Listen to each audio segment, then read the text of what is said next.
Welcome back to REI Closers. We got Alex back on. It's been a while since we've actually talked about our own business, different marketing strategies and everything we got going on since really last year.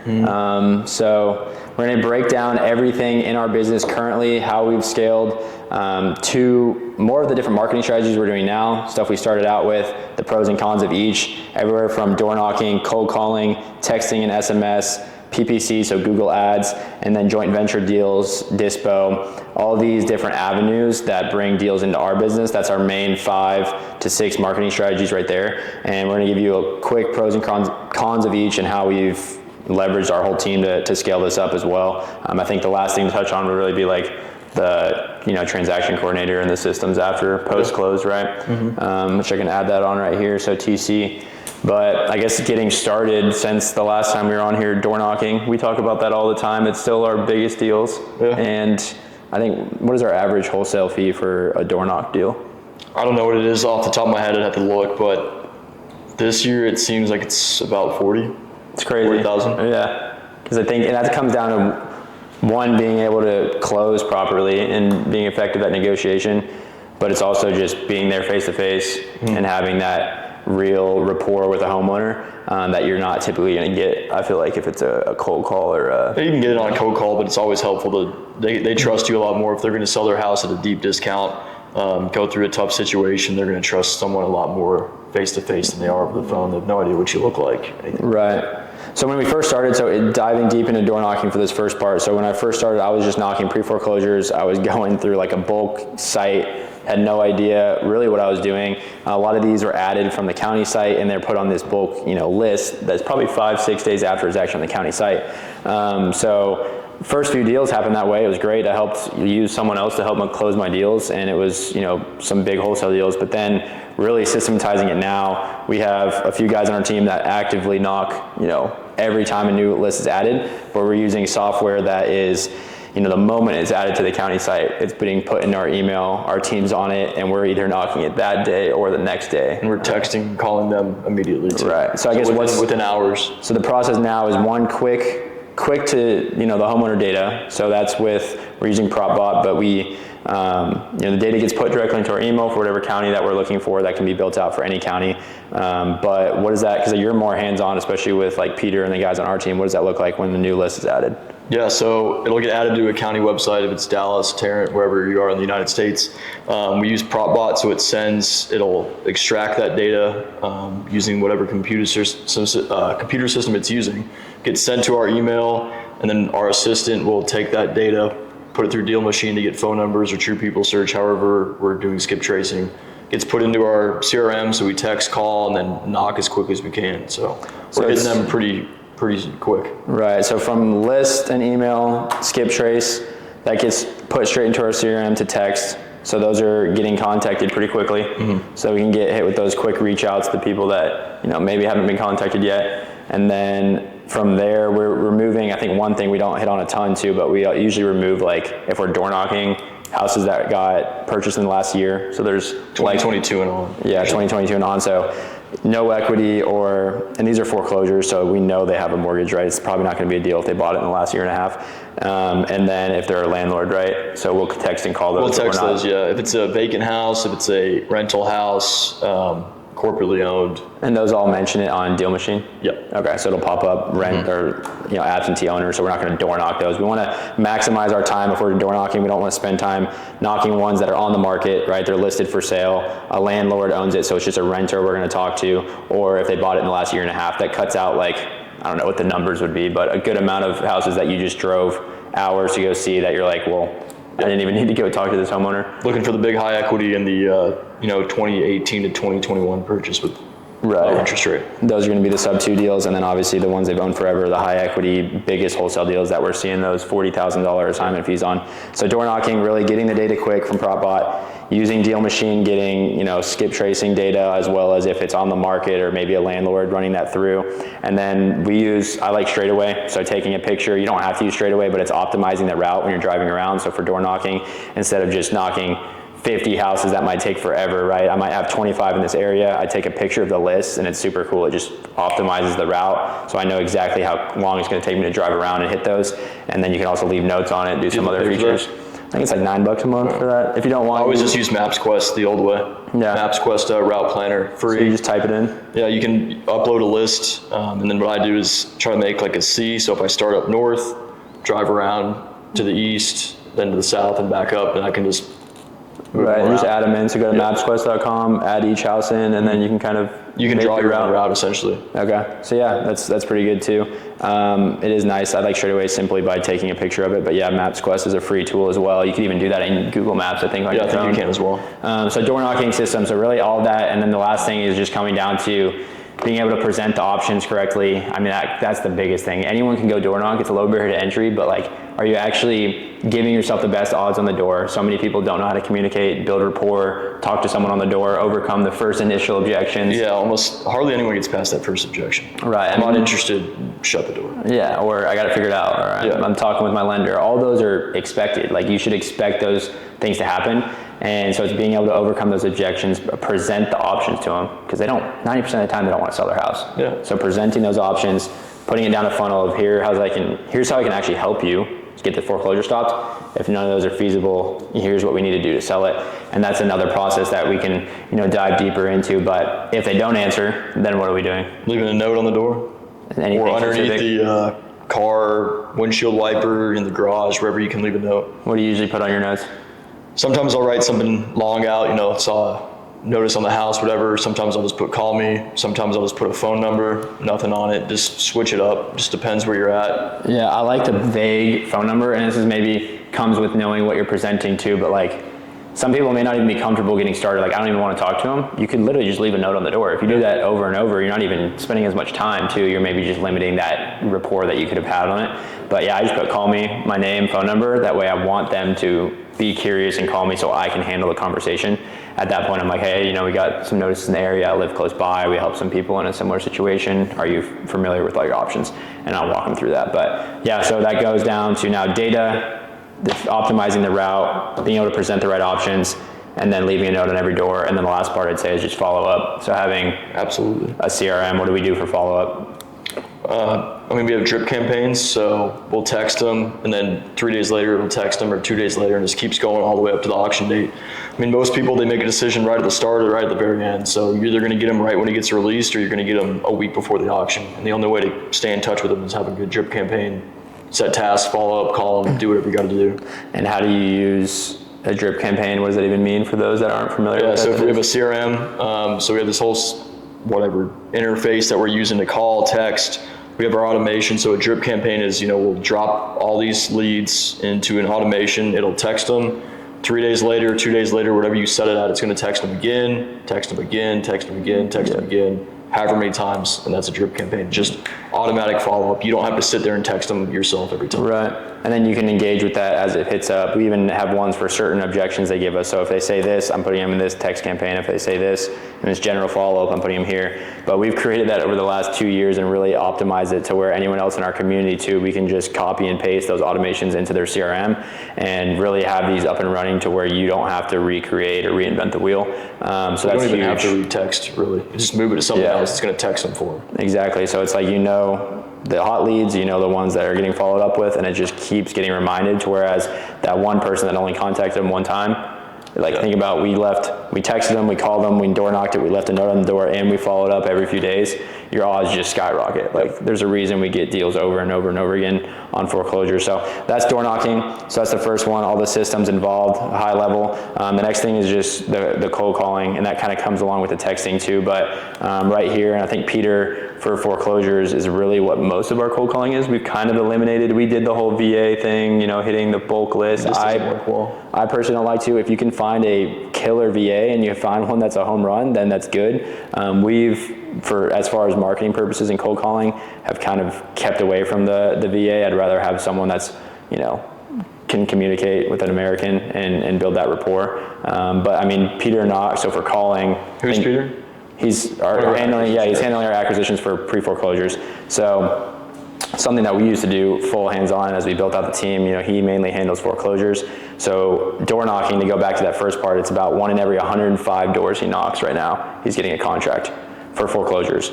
and about, I mean, they do fall through at a higher rate for foreclosures just because they're crazy. So I'd say 55, 60% pull I had to through. look, but yeah, around that. Yeah, and then for calling, I think it was 100 or 1,065 calls to get a deal under contract.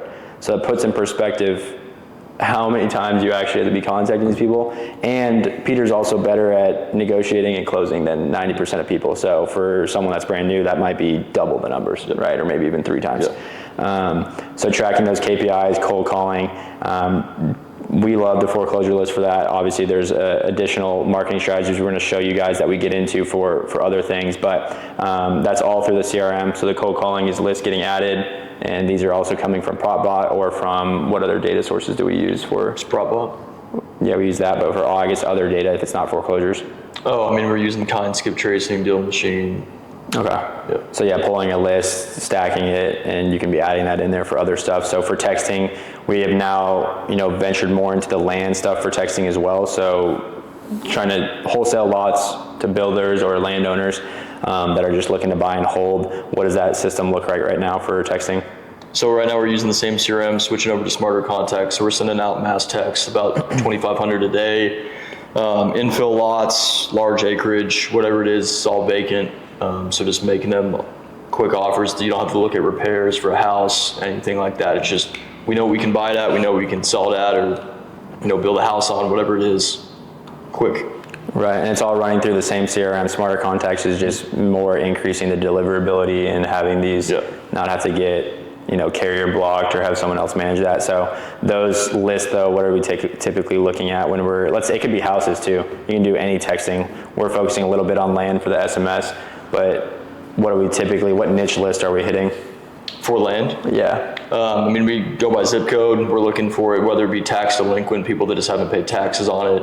We're looking for certain acreage. So if it's between, like a 1/4 acre and 1 acre, maybe in certain areas it's between 10 and 20 acres. If it's more so for development, really just depends on, where the location is. Yeah. Kind of switch it up.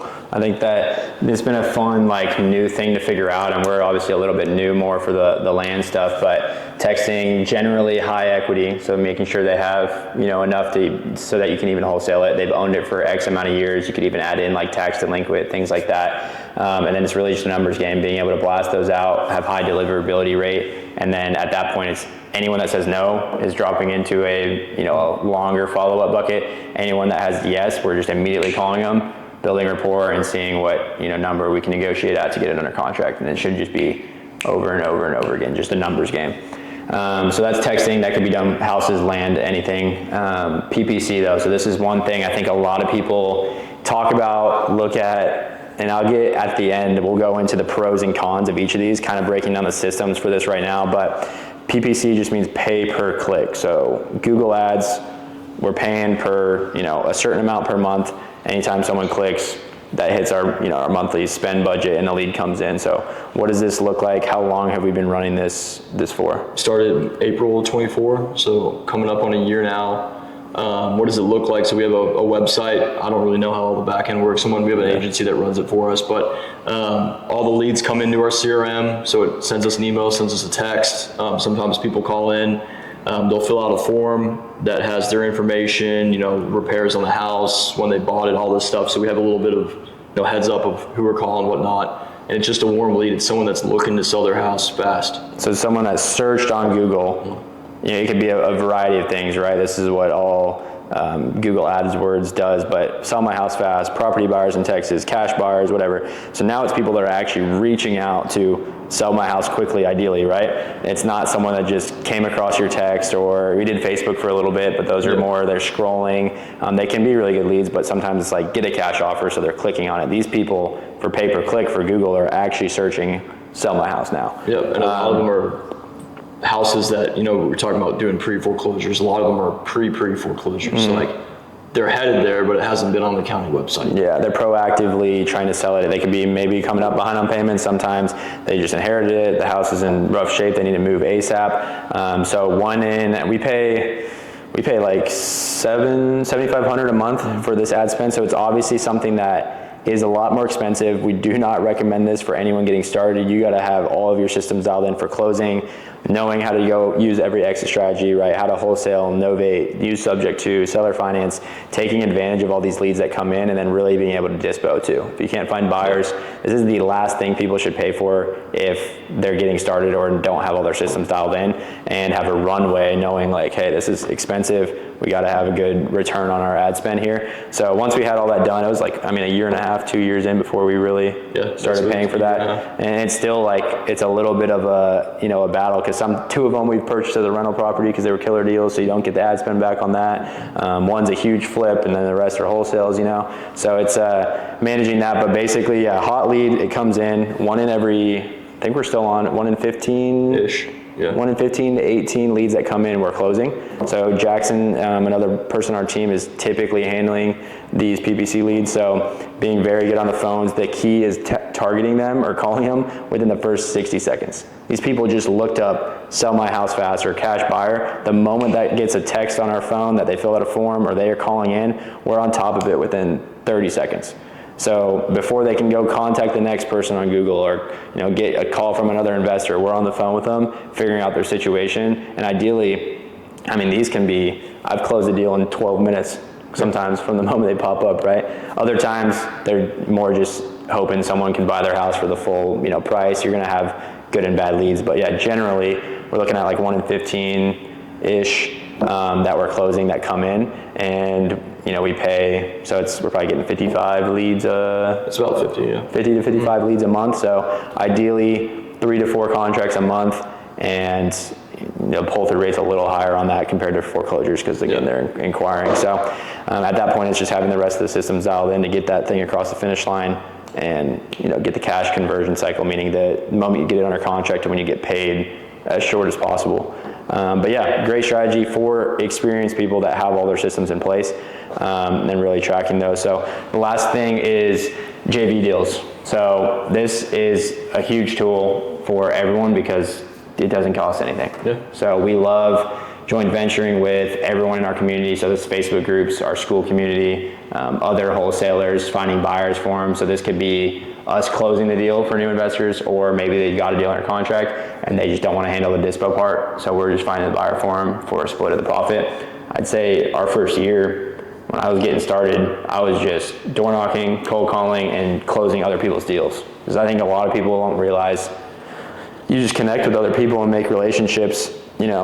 People need help and they can leverage, even if you're not a complete expert, if you know how to close a deal, you can go help someone else do the same, or you can connect a buyer to them and add value and get paid on that deal. But it's also good when you're starting. I mean, if you don't know how to close a deal yet, but you're good at getting leads, like don't try to go the lone wolf route and close everything yourself if you're not exactly the best at closing yet. Have someone close it for you, make half the deal or 25% of the deal, learn from them, and then go do it yourself once you learn how to do it. Exactly, like 10 or 20 or 50% of a deal is better than 0% of no deal. So that is huge. So many people, like the biggest takeaway I'd say of anyone getting started in wholesale, the reason people start and fail is they don't either, they have analysis paralysis and try to do too many, figure out everything before they get started, or as they're doing that, they don't partner with anyone. Like if I didn't partner on my first deal, I would have never got paid. But I'm like, okay, I can bring a hot lead and know how to qualify someone a little bit to where I can bring it to someone that is experienced and make sure I'm not wasting their time, right? I want to know what is the actual qualified lead.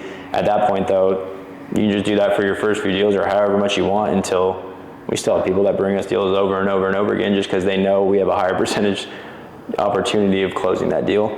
But yeah, joint venture, partner with people. If you're talking to someone new or you're in a partnership, you can get a joint venture agreement with them. We always recommend that if you don't trust them, but I'd probably be working with someone that you do. Trust. Yeah. So generally though, I mean, if you're going to bring someone a lead, hopefully they're going to make sure they pay you out, or else you would never bring them another lead. So that's kind of how we operate. But that's the 5 marketing strategies right there. So we have door knocking, cold calling, texting, Google ads with PPC, and joint venture deals. That's our business. Obviously there's Facebook leads, there's things we've done with VAs, there's different mailers, things that we haven't really messed with. I think driving for dollars is something we add on to door knocking that we didn't really talk about. But I'm trying to think if there's anything else. Femi's out here, notes? Are you talking about on doors? Yeah, driving for dollars, so leaving handwritten letters. I mean, this kind of goes with foreclosures. We're leaving notes on doors after they don't answer. If you're driving around or you're door knocking and you see a distressed property, you can leave a note on the door, or you can tag it on Deal Machine, contact them, text them. So those are all big things. But I guess the pros and cons of each real quick. So door knocking, what would you say the pro and con is? I mean, con, it's not super efficient. You're going to hit maybe 20, 30 doors in a day. You're driving around a lot, but it's going to be huge deals. Honestly, it's your biggest spread. Yeah, so less conversations. It's funny how many people tell us that too. They're like, oh, I knocked for like a few times, but no one really answered, or they all just didn't. Or I knocked 8 doors. Yeah. It's like our best closer, like Peter, who's obviously better, probably than 90% of people on the door with sales ability, it still takes him 105 doors to get a contract. So that means 35% answered, 35 people answered the door, one of them converted to a contract. And then for someone else that's getting started, that might be, again, double or triple it. So it's just less conversations, but more qualified. You have to be super consistent. So cold calling, what's the pro there? When you hit whatever 250, 300 leads a day, you start cold calling at 9, call till 8. Like it's almost unlimited to an extent of how many leads you have to hit that many people. Yeah, I'd say pro, way more conversations. You can blast through it in a quicker process, right? You can hit, again, 300 with a triple line dialer. You could hit that in less than an hour probably. Yeah. The con, I guess, would be you have to pay for the list or a dialer, so a little bit of cost, nothing crazy, but a little bit of cost. And then the person that's answering their phone, you just got to be good on the phones because they might be talking to other investors. They might be shopping around other offers. It's not the exact same hot lead that you might be able to present when you get someone door to door, in my opinion. So I would think the assignment fees are typically a little less from what we've seen. Texting, pro and con there. I mean, you can hit even more than cold calling, just a little bit more expensive. Texts are a little bit more expensive than calling, but almost the exact same thing. Just I always kind of put the two together, like we're going to call and text. Right. They manage it and there's a lot of like regulations and things that have changed, so that's why we like using Smarter Contact now. PPC, so Google Ads, or really just inbound strategies like that, pros and cons? It's someone that's actively searching in Google, how do I sell my house immediately? So it's the warmest lead you're going to get. Yeah, hot leads, they need to be contacted ASAP, they're inbound, right? They're coming to you, they're searching that. The cost of it is obviously the con, right? Not everyone should be doing this, especially when they're getting started. It's a lot higher dollar activity, but it's really just paying money to make money, right? So if you have all the systems in place and you're not, a newbie, it's a great tool to utilize. You just got to make sure you're leveraging it really well between closing, dispo, even transaction coordinating on the back, which we can touch into a little bit at the end. But last thing, JV deals.